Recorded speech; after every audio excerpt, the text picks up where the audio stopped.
காலில் கட்டுற கருப்பு கயிறு எப்படி காக்கும்? இன்றைக்கி நான் அறிஞ்ச நண்பர்கள்ட்ட பகிர்ந்து கொள்ள ஆசைப்பட்றேங்க. காலில் கட்டியிருப்பாங்க, ஒரு சில பேர் கட்டியிருப்பாங்க, பார்த்துருப்பீங்க. அவங்க அந்த கருப்பு கயிறு ஏன் கட்டியிருக்காங்க, என்ன காரணம்? அந்த கயிறு அவங்களுக்கு ஏதோ ஒரு விஷயத்துலேருந்து அவங்களுக்கு பாதுகாப்பாக இருக்குது அப்படிங்கிறதுனால தானே அவங்க கட்டியிருக்காங்க. அதை பற்றின விஷயங்கள் தான் இன்றைக்கி நான் அறிஞ்ச நண்பர்கள்ட்ட பகிர்ந்து கொள்ள ஆசைப்பட்றேன். கருப்பு கயிறு கட்டுறது நிறைய சொல்லுவாங்க. திருஷ்டி இருந்துச்சு அப்படின்னா திருஷ்டி வராது. அதே சமயம் ஒரு சில மாந்திரீக விஷயங்கள் தாக்காமல் இருக்கும்.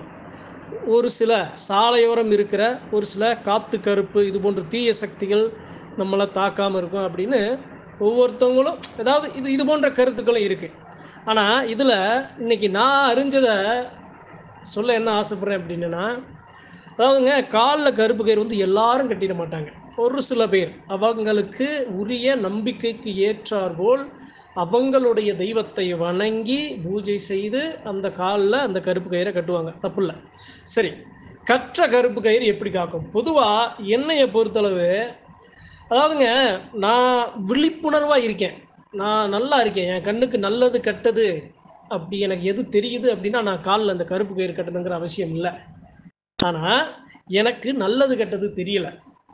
எப்படி சொல்கிறது அப்படின்னா, எனக்கு ஒரு சில பிரச்சனைகள் என்னை நோக்கி வருது, ஆனால் அது எனக்கு தெரியலை. ஒரு சில பார்வை திருஷ்டிகள் என்னை நோக்கி வருது, தெரியலை. சாலையோரம் நடக்கும்போது ஒரு சில கழிப்புகள் என் பார்வைக்கு தெரியுது, ஆனால் இது தெரியலை. இது போன்ற ஒரு சில விஷயங்கள் எனக்கு தெரியலை அப்படின்னா நான் அந்த காலில் கருப்பு கயிறு கட்டலாம், அது என்னை காக்கும். சரி, கருப்பு கயிறு கட்டுறது எப்படி காக்கும் அதுங்கிறத நான் கடைசியில் சொல்கிறேன். சரிங்க. பெரும்பாலும் அன்றைய காலங்களில் என்ன பண்ணுவாங்க அப்படின்னா, திருஷ்டிங்கிறது வீட்டில் இருந்தாலும் நம்ம இருக்கிற உடலில், இந்த உடலில் இருந்தாலும் அந்த திருஷ்டியை எடுத்து வெளியே கழிச்சு விடுவாங்க. அது எங்கே போகும்னா சாலைக்கு போகும், வீதிக்கு போகும். அப்போ அந்த வீதியில் திருஷ்டிங்கிறது பல விதத்தில் எடுப்பாங்க. எலுமிச்சங்கனிலையும் எடுப்பாங்க, திருஷ்டிலையும் எடுப்பாங்க. அதே சமயம் ஒரு சில மூலிகை, ஒரு சில இலைகளில் எடுப்பாங்க. அதே சமயம் ஒரு சில செங்கல், அதை சுட்ட செங்கல், இது போன்ற ஒரு சில மாவிலைகள், இலைகள், இது போன்ற நிறைய மூலிகைகளும் தண்ணியாகவும் வச்சு அதை அந்த திருஷ்டியை கழிப்பாங்க. இப்போ உடம்பு சரியில்லை, எனக்கு உடம்பு சரியில்லை அப்படின்னா என்ன பண்ணுவேன் அப்படின்னா, எனக்கு ஜலதோஷம் பிடிச்சிருக்கு, எனக்கு காய்ச்சல், எனக்கு சளி பிடிச்சிருக்கு அப்படின்னா நான் என்ன பண்ணுவேன், நான் அந்த இடத்துல குளிர், அதாவது எப்படி சொல்கிறது அப்படின்னா, ஆவி பிடிப்பாங்கன்னு சொல்லுவாங்கள்ல, அந்த ஆவி பிடிக்கிறது கூட என்ன பண்ணுவாங்க, இது போன்ற சுடு தண்ணியில் நல்லா ஏதாவது இந்த மூலிகை இலைகள்லாம் போட்டு நல்லா வேக வச்சு அதில் அந்த தைலம் அது மாதிரி எது இருந்து சேர்த்தாலும் சரி, சேர்க்காமையும் ஒரு மஞ்சப்பொடி போட்டு நல்லா ஆவி பிடிச்சி அந்த தண்ணியை கூட போய் முச்சந்தியில் தான் ஊற்றுவாங்க. ஒரு கோழி வளர்க்குறாங்க, கோழி அடை கூட்டி வைக்கிறாங்க, அதில் அடை முட்டைகள் வந்து ஒரு சில கோழி பொறிக்குது, ஒரு சில குஞ்சுலேயே இறந்துருது. அப்போ அதை என்ன பண்ணுவாங்க, அதையும் போய் அந்த முச்சந்தியில் தான் போடுவாங்க. இது போன்று அந்த முச்சந்திகளில் இது போன்ற கழிப்புகளையும் இது போன்று கழிக்கும் போது அந்த முச்சந்தியை வந்து நாம் தாண்டிட்டோம்னு வைங்களேன், தெரியாமல் போய் தாண்டிட்டோம் அப்படின்னா அங்கே இருக்கிற ஒரு சில பிரச்சனைகள் நம்மை சாடாமல் இருக்கிறதுக்கு தான் அந்த தடையும்பாங்க. அதான் அந்த கருப்பு கயிறு தடை. இப்போ நான் காலில் கருப்பு கயிறு கட்டிருக்கேன், ஆண்களாக இருந்தால் வலது காலில், பெண்களாக இருந்தால் இடது காலில், குழந்தையும் தான். அப்போ என்ன பண்ணுவேன், இப்போ நான் போகிறேன், நான் காலில் கட்டியிருக்கேன், என்னை அறியாமல் நான் தாண்டிட்டேன் அப்படின்னா அந்த காலில் இருக்கிற அந்த தடையை மீறி அது வராது, என்னைய தாக்காது. சரிங்க, அப்படியே எனக்கு தாக்கிருச்சுனாலும் எனக்கு ஒரு சில பிரச்சனைகள் வரும். கால் கடுக்கும், திடீர்னு வந்து ஒரு சில பிரச்சனைகளை வந்து உடலில் காட்டி கொடுக்கும். அதெல்லாம் காட்டி கொடுத்துருக்கு. அதனால தான் இந்த கருப்பு கயிறை, தெய்வ சக்தியை அந்த இடத்துல தெய்வமாக நினச்சி காத்து கொடுக்கணுங்கிற அந்த தடையை கட்டியிருக்காங்க. எப்படி கட்டியிருக்காங்க, தலை முடியிலையும், பெண்களோட அதிகமான தலை முடியிலையும் கட்டியிருக்காங்க, கயிறாலையும் கட்டியிருக்காங்க. அதே சமயம் ஒரு சில இரும்பு தண்டைன்னு சொல்லுவாங்கள்ல, தண்டையிலையும் போட்டிருக்காங்க. அதே சமயம் அந்த மிஞ்சிலையும் போட்டிருக்காங்க, இரும்புலையும் தடை போட்டிருக்காங்க. தடைங்கிறது முடியில போடலாம், கருப்பு கயிறுல போடலாம், வெள்ளியில போடலாம், தங்கத்தில் போடலாம், அதே சமயம் இரும்புல போடலாம். இது எது போட்டாலும் அது தடை தான்.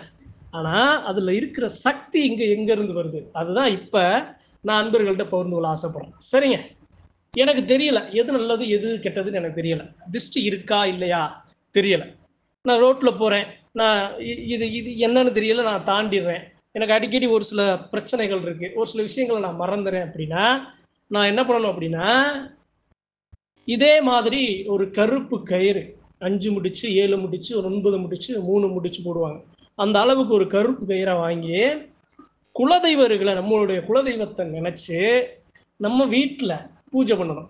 ஒரு நாள் ஒரு செவ்வாய் அல்லது வெள்ளி பூஜை பண்ணி குலதெய்வம் மட்டும் நினைக்கணும் இல்லை, குலதெய்வம் இஷ்ட தெய்வம் ரொம்ப எப்படி சொல்லணும்னா காக்கும் தெய்வங்கள் எல்லாம், தாய் காளியிலிருந்து பிரத்யங்கரா தேவியிலிருந்து தாய் மாசாணி அம்மன்ல இருந்து இது போன்று பேச்சிலிருந்து இது போன்று ராக்காயி இது போன்று ஒவ்வொரு தெய்வங்களை அதை நினைச்சு அந்த காவல் தெய்வமா தொட்டிச்சு இது போன்ற தெய்வங்களை நினைச்சு நாம வணங்கி அந்த கயிறு எடுத்து நம்ம காலில் கட்டணும் அப்படின்னா குலதெய்வத்தோட பார்வை அந்த கயிறுல அந்த சக்தி கிடைக்கும் போது இது போன்ற திஷ்டிகள் காலை நம்மை சென்றடையாது. இப்போ எப்படி சொல்றது அப்படின்னா, நான் அதை கட்டிட்டு நான் போறேன் அப்படின்னா என்கிட்ட கட்டியிருக்க அந்த கருப்பு கயிறை பார்த்து அந்த முச்சந்தில இருக்கிற ஒரு சில சக்தி தீய சக்திகள் காத்து கருப்பு ஒரு சில அந்த திஷ்டி எதுவாக இருந்தாலும் தெரிச்சு ஓடும். அப்பேற்பட்ட சக்தி நமக்கு கொடுத்துரும். அதாவது இது இது என்னங்க அதெல்லாம் நம்புற மாதிரி இருக்கா அப்படின்னா, நம்புறவங்களுக்கு தான் அந்த பதிவு. அதாவது எப்படி சொல்றது அப்படின்னா, ஒரு சில விஷயங்கள்லாம் கண்ணை மூடிட்டு நம்பிடணுங்க. நாம தெய்வத்தை நம்புறோம், நமக்கு ஒரு சில ஆபத்து வருது, நம்ம எரியாம நாம எதுவுமே செய்யாம நமக்கு ஒரு சில ஆபத்துகள் வருது, அது நம்மளை பாதிக்குதுன்னா இது போன்ற செயல்கள் செய்யறது தப்பே கிடையாது. ஆனா இது எல்லாரும் கட்டணும்னா கட்ட தேவை கிடையாது. மன உறுதி உள்ளவர்கள் யாரும் கட்ட தேவை இல்லை. எதை அனுமானிக்கிறாங்க, இது சரி இது தவறு, இது செய்யக்கூடாது, இது தீமை அப்படின்னு யாராலாம் அனுமானிக்க முடியுமோ அவங்கெல்லாம் கட்ட தேவையில்லை. அதான் யாரால முடியாதோ அவங்க கட்டலாம்.